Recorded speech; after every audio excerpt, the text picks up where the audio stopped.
So probably will have trouble blinking from Chuan. Ravage on 3, Shackle on 2. Waiwei, a beautiful little Shackle from him, and that sets up a quick double kill. Because the question, Demon starts it off with the Firefly blinks in, grabs K Phoenix, surprise!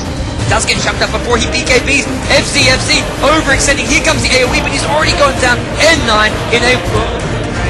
Will this be enough to bring Long GD down? He's so low.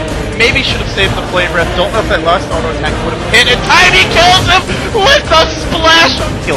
And we'll get out. They haven't got sentries or dust. The clamp comes in. Maybe an Aegis. Oh! Well played. Oh, this is a beautiful thing to see. It's a base trade, and EG might be caught unawares. It's a time for a TP scroll check, and nobody has a TP on EG. They haven't done enough damage to backdoor protection. They need Unbelievable! more geniuses.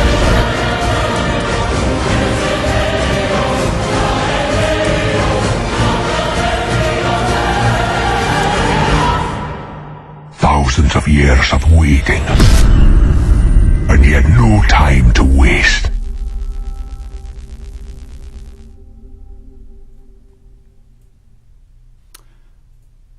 GoDz, we're back. It's day number, I don't even know, day number 4 of the playoffs, I want to say. It's EG versus Tongfu. It is East versus West. It is a little bit of cheese, perhaps, and some high pings, but the last great hope for Western Dota in this tournament.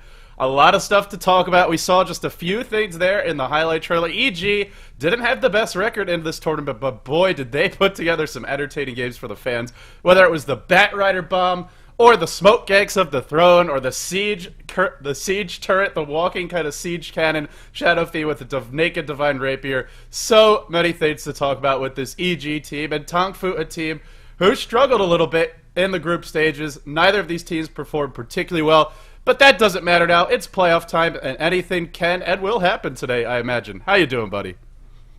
I'm doing fantastic. As mentioned, EG, one of the sort of entertaining, very interesting stories. I mean, the last and pretty much the only Western hope, unless you're considering some of those oceanic teams as Western as well. But great to see them at least trying to compete here on the Asian servers, doing their best to battle the lag. And so far, they've done all right. They haven't had the greatest results, but this will be an interesting matchup, I feel. Neither team has really shown an amazing performance in the G1 League yet. So I think both teams are in this with a chance. Absolutely, and as we look at this matchup, let's actually take a look at sort of how we've gotten to this point in the playoff brackets. We're in the round of 8 right now. This is our final round of 8 match. Then we move forward into the round of 6. So far in the playoffs, we've had 3 matches played, so this is the 4th match. See, I can count even at 7 a.m. in the morning. That's another thing, if you guys turn off ad block, you can support us with, is teaching me basic mathematics.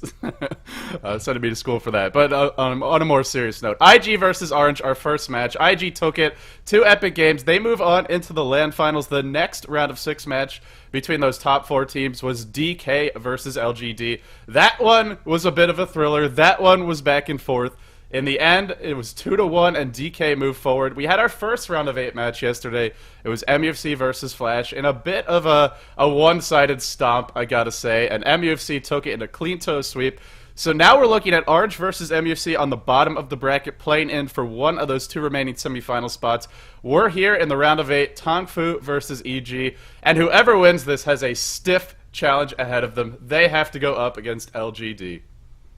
Yeah, it's not much of a reward having to fight for that one of those last 2 spots. You've got Orange versus MUFC for one of the spots, and then you've got LGD versus the winner of this match. It's tough for either team, especially EG, I feel. Going up against a team like LGD, who are just so refined with the big ping disadvantage, would just be a real challenge for them. Tongfu, they're a team who are just very hit or miss. They never really dominate games, but they have a way of just sticking in there, somehow just staying in games, even against some of the top teams. So I feel they do have a bit of a chance, but they got to get through EG first, and this is an interesting matchup. I mean, I'd love to see how these 2 teams match up against each other. Yeah, let's actually talk about that a little bit. They did face off at the International 2. If I recall correctly, Tongfu took that game. I believe it was in the group stages, I want to say. My memory's a little rusty as far as that goes, but that was in the old patch, and I gotta say, that was a patch that Tongfu was much more comfortable in. As far as this patch goes, although both teams have had their struggles, it seems like the new version with more aggressive options, it tends to favor a team like EG, who's a bit off the wall, a bit more creative, and well, as we actually sort of dive into the matchup, let's take a look at both of these teams. We'll start with Tongfu, GoDz. Their achievements as of late: 7th place at the International, 2nd place before that in the It's Gosu Mini Madness, and 1st place in the International 2 East qualifiers. Now, for me, that was their most impressive performance out of anything they've done, was back in the East qualifiers. I felt like there was a bit of magic to the team and sort of an inevitability, and yes, the competition wasn't quite as stiff as some of those events to follow, but they just haven't felt quite as dominant since then. They absolutely destroyed the competition. I mean, 3-0 against World Elite in the Grand Finals. It was just no team even came close to them. And I mean, it was an easier competition, but it was still strong teams. When you got Dustbin, Aeon, World Elite, it was not the easiest competition in the world for them. And they just showed we should have been invited to TI2. We are a top Chinese team as well. They've had some roster changes, which is really the big thing since then, with Long DD coming in and also Veronica. So it's a slightly new team. They've also had the group stage here to adjust to this new roster. So I feel once they sort of get used to it a bit more, Veronica used to play for World Elite under Chan. It's just such a great 4-position or 5-position player that this new Tongfu team, I think they do have what it takes to become a contender. It just may take some time to adjust. They're kind of a fledgling, and so for this team, we have 3 key points. Farm heroes, not creeps, and I think this goes hand in hand with what I'm going to call the Moose Stalker. His Night Stalker, they've ran it twice so far in this event, and it's been dominant. It's been, as far as, you know, how much of a role it's had in their victories goes, it does remind you a bit of Ferrari's. Obviously, I'm not saying that Moo's Night Stalker is as good as Ferrari's, but it's had that kind of an impact for this team. Yeah, it's really been a key hero, and it's something that we've seen the teams that are dominating, DK, IG, it's no longer about having that hard carry. I mean, sure, Burning ran the anti-mage in that Game 3 versus LGD, but even then, you just really got this feeling, which they're not just solely putting all their eggs in one basket. They have Super, who's playing in the mid lane really well, and that's what Tongfu need. They need Moo to really have a big game, step it up. I feel that Hao on that carry role has just not really adapted to the new changes, has not been playing as well as he did during the International 2. He was really the star player for Tongfu, and even leading up to that competition in the TI2 qualifiers, he was just playing amazingly. He needs to sort of get back to that old form for Tongfu, and they need to play aggressive. That's really what it comes down to. Oh yeah, and hand in hand with that goes controlling Roshan. This team has a 47% win rate on the Radiant side and a 67% win rate on the Dire. Now, generally, I think teams tend to have a slightly higher win rate on the Dire, but at most, it's a percentage, and at the International, the Radiant was actually winning more games than the Dire. So in most cases, the side wasn't a factor. For this team, their side is absolutely huge, and with that kind of a split, you got to make sure that you win those games, and what do you know, it looks like in Game 2 they will be, or in Game 1 they will be having that Dire advantage.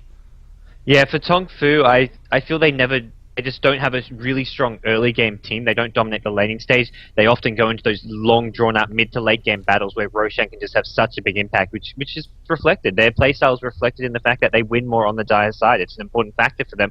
The problem is, against a team like EG, who may go for the sort of cheesy type push strats to really try just group up, go for that death ball timing push in the mid game, they may not get a chance to use that Dire advantage. They've really got to get a lot of anti-push as well. Okay, and along those lines, I think it's time to move forward to talking about EG. For this team, haven't really had many results as of late, haven't been played in a whole lot of competitions since the International 2. They've had a bit of a roster change as well, although at this point they've had some time to adapt, but it's now GoDz and Jo on this team.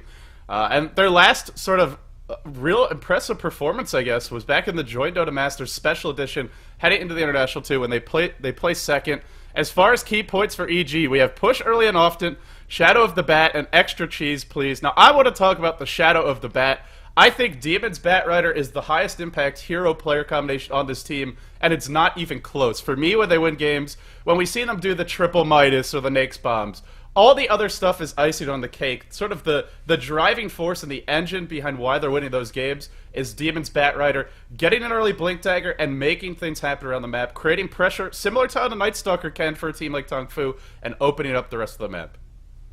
Yeah, it really does, and it sort of blends in well with those push strategies, because they'll likely, if they want to do that, they try to get Malk on a hero like Chen. They'll have Fear in the mid lane playing a lone Druid, a DK, something with a lot of mid-game push, and then Demon's there to sort of get the initiation, get the pick off, turn the tides into a 5v4, and once you've picked off one hero, pushing down those towers, getting uncontested towers just becomes so easy. They'll have Geo and maybe tanky type safe lane hero, something with a bit of pushing power as well, and it's really just a style of play that EG can just run and execute to perfection when they've got Demon on that Batrider.